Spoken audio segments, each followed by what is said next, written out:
Les vraies voix Sud Radio.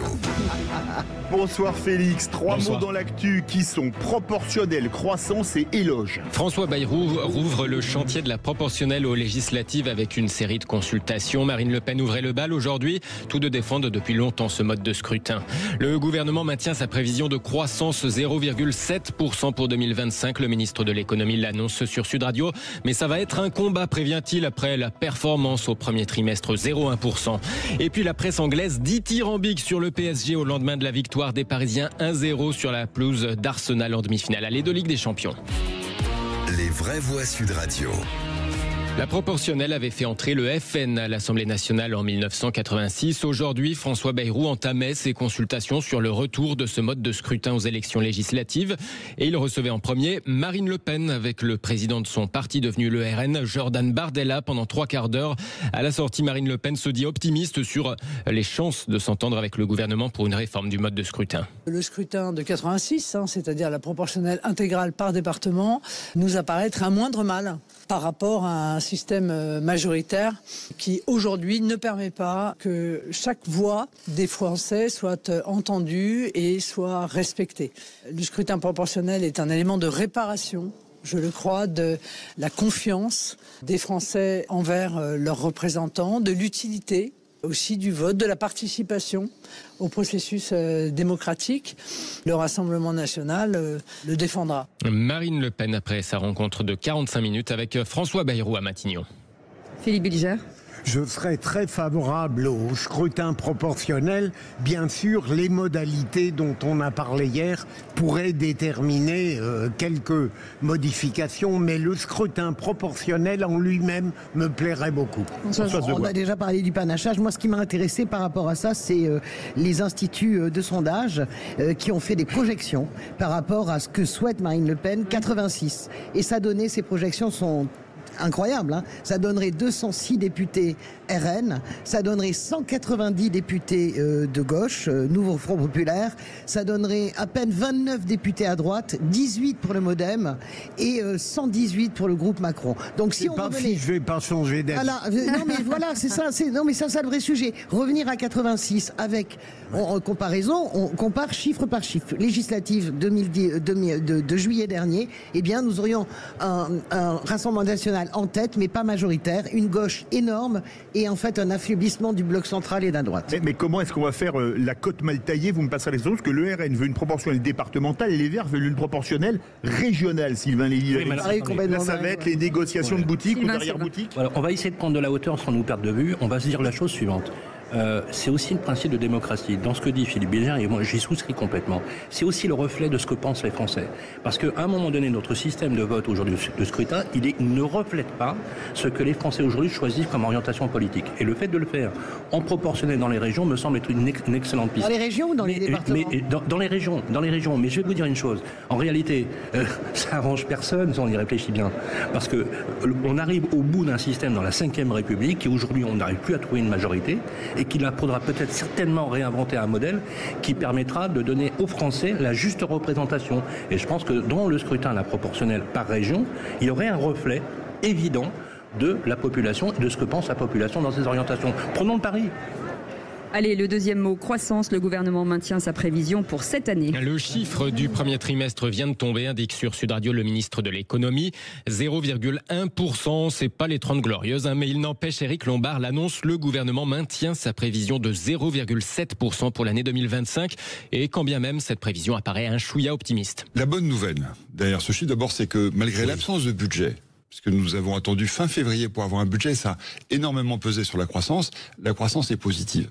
Aujourd'hui, l'investissement, les résultats des entreprises, tout ça va plutôt dans le bon sens. 0,1%, c'est assez faible quand même comme croissance. 0,1%, pourquoi est-ce que ce chiffre est faible? C'est que il se compare à la même période de l'année dernière où on a eu l'effet Jeux Olympiques. Oui. Donc on partait d'une base assez élevée et la prévision de croissance de 0,7% 0,7% que nous maintenons, ça va être un combat. Nous allons soutenir les entreprises. D'ailleurs, j'ai créé un conseil des entreprises à Bercy pour les réunir régulièrement, pour les accompagner et pour veiller à ce qu'elles puissent déployer leurs talents plus facilement. Le ministre de l'économie, Éric Lombard, au micro de Jean-Jacques Bourdin dans le Grand Matin Sud Radio. Une réaction, Philippe Bilger? Excuse-moi, c'est pas... Ah, il n'a pas entendu. Il n'a pas entendu. Ah oui, c'est vrai que... Il n'a pas de casque. Il n'a pas de casque. Non, mais c'est intéressant de voir. Vous pourriez quand même, il y a des gens qui réagissent sans même savoir de quoi ils parlent. Un volontarisme quand même. Faire tout à l'heure. Un volontarisme. Éric Lombard, je sais très bien qu'il a été extrêmement critiqué, mais finalement, ce ministre de l'économie ne s'en sort pas si mal. En tout cas, il envoie au moins une forme de volonté. Alors après, Bercy, c'est un immense navire qui est très difficile à bouger, mais je trouve qu'il arrive à s'accorder à plus avec tous les groupes, y compris avec le Rassemblement national, alors qu'il est plutôt de tendance de gauche ou de centre-gauche. Je trouve ça pas mal. J'aime bien Moi, j'aimerais bien qu'il s'accorde aussi un peu avec lui-même, à l'instar, parce qu'effectivement, de qui se moque-t-on, quand même, faut pas exagérer. J'adore l'idée du plan de croissance des entreprises. On bat des records de défaillance d'entreprises. En novembre dernier, on a battu le record depuis 2002 avec 58 000 défaillances. Dans l'ordre, la construction, l'immobilier, l'hôtellerie, c'est une catastrophe. Je vais même vous dire mieux que ça. Éric Lombard a donné des ordres au service du Bercy pour justement ne pas flexibiliser le remboursement du PGE. Et oui, parce que le PGE va être la plus grande cause de mortalité d'ici cet été. Donc je dis à monsieur Lombard, soyez fidèle à vous-même et cessez de chercher systématiquement le compromis. De qui se moque-t-on? Non.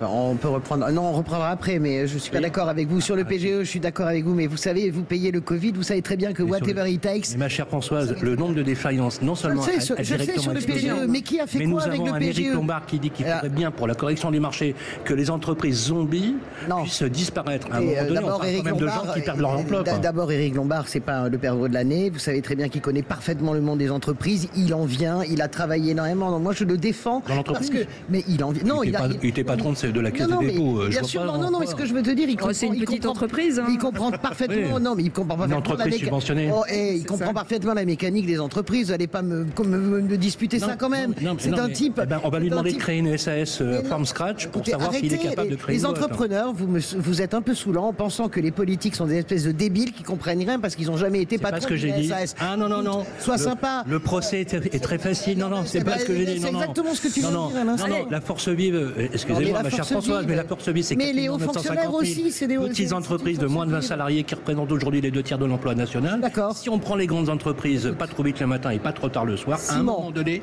on a quand même des entrepreneurs qui nous écoutent. Allez, d'accord, Simon, je suis d'accord, juste un mot. Simon, il s'appelle Simon.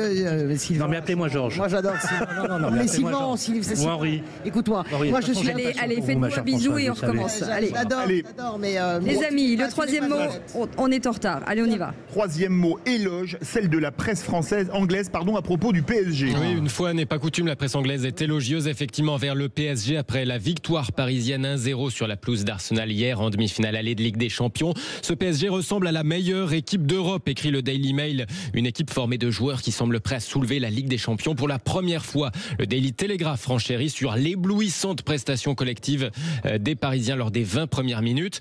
Allez, un dernier pour la route. Le Guardian, quand elle joue comme ça, cette équipe du PSG ressemble à la meilleure d'Europe.